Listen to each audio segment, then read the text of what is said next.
Chapter 2. Oliver's First Job. Oliver stayed a prisoner alone in the dark room for a week. He cried bitterly all day, and when the long night came, he spread his little hands over his eyes to shut out the darkness, and tried to sleep. He was given freezing water to wash with, and was beaten daily by Mr. Bumble in front of all the other boys in the hall, as a warning to them. One day, Mr. Bumble met the local undertaker, Mr. Sowerberry, outside the workhouse. "Do you know anybody who wants to train a boy for work, Mr. Sowerberry?" Mr. Bumble pointed at the notice on the wall above him, which offered £5 to anybody who would take Oliver Twist for work. Mr. Sowerberry rubbed his chin and thought for a while. "I pay enough for the poor with my taxes," he said, "so why shouldn't I be able to make use of them in my work? Yes, I'll take the boy myself." And so the board agreed to send Oliver to work for the undertaker. The necessary papers were signed. Oliver's small possessions were put into a brown paper parcel, and he was led to Mr. Sowerberry's house by Mr. Bumble. As they walked along, tears began to run down Oliver's face. "What is it this time?" asked Mr. Bumble impatiently. "Don't be so ungrateful. This gentleman is going to look after you." "It's just that I'm so lonely, sir," said the child. "Everybody hates me. Please don't be angry with me, sir." Even Mr. Bumble felt a little pity. He coughed, told Oliver to dry his eyes and be a good boy, and walked on with him in silence. The undertaker had just finished work for the day when Mr. Bumble entered his shop. "Here, I've brought the boy," said the beadle. Oliver bowed to the undertaker, who raised his candle to get a better view of the boy. "Mrs. Sowerberry," he called, "come and have a look." His wife, a short, thin woman with a disagreeable face, came out to see. "He's very small," she said immediately. "He is," agreed Mr. Bumble, "but he'll grow, Mrs. Sowerberry." "Yes," she said crossly, "when he eats our food. Go on, get downstairs." She pushed Oliver downstairs into a damp, dark kitchen, and called to the girl working down there. "Here, Charlotte, give this boy some meat that the dog left, if he thinks it's good enough for him."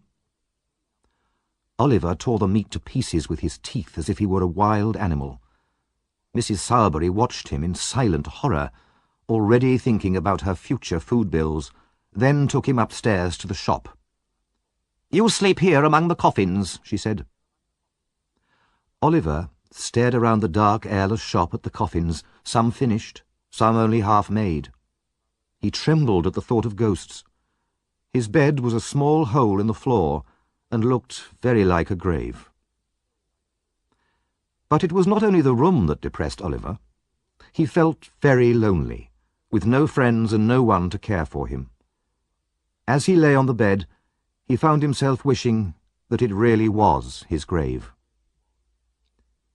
The next morning, he was woken up by someone kicking at the shop door.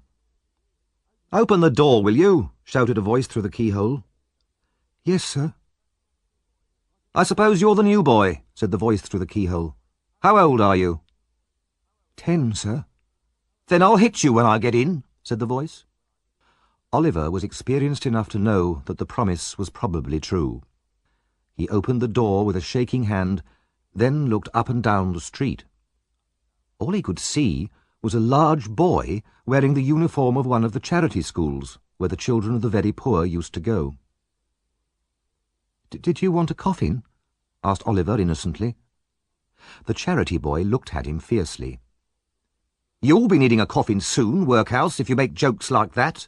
I'm Mr. Noah Claypole, and you're working under me. Now hurry up and open the curtains." As he said this, he kicked Oliver and entered the shop. He was a big, clumsy boy of about 14, with a large head and very small eyes. Added to these attractions were a red nose and dirty yellow trousers. The boys went down to breakfast, which the girl Charlotte had made for them. She gave an extra piece of meat to Noah, then told Oliver to hurry up, as it was his job to look after the shop. "Did you hear that, Workhouse?" shouted Noah. "He heard, Noah," said Charlotte. "Leave him alone." "Why?" asked Noah.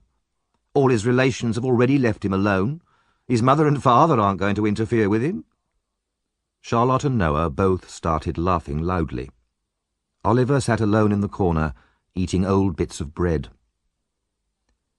Noah was a charity boy, but not a workhouse orphan. He at least knew who his parents were. But for a long time, all the local shop boys had insulted him because he wore the uniform of a charity boy. Now fortune had brought him a creature in an even lower position in society than himself. Noah intended to repay to Oliver every insult he had ever received, and to make the new boy's life a misery. After a few weeks, Mr. Sowerberry decided that he liked Oliver's appearance enough to train him in the undertaking business. Oliver's permanent expression of sadness was very suitable, the undertaker thought, for collecting dead bodies from houses and accompanying the coffins to funerals.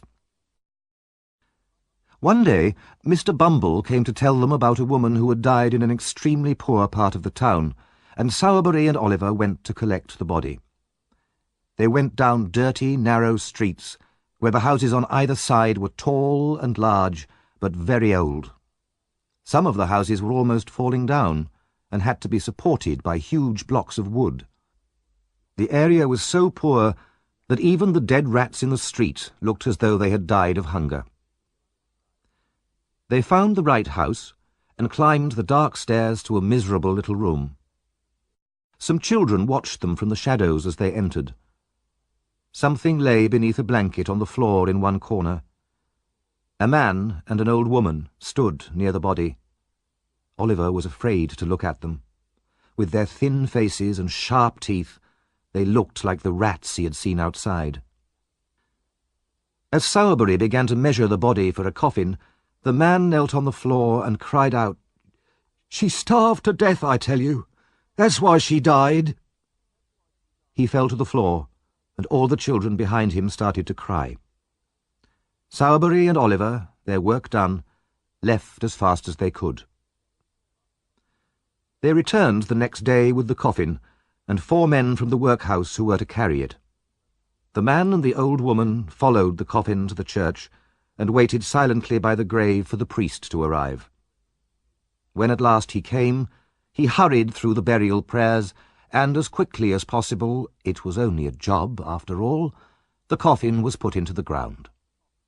At this point the husband, who had not moved once during his wife's burial, not even during the long wait for the priest, suddenly fainted to the ground and had to have cold water thrown over him.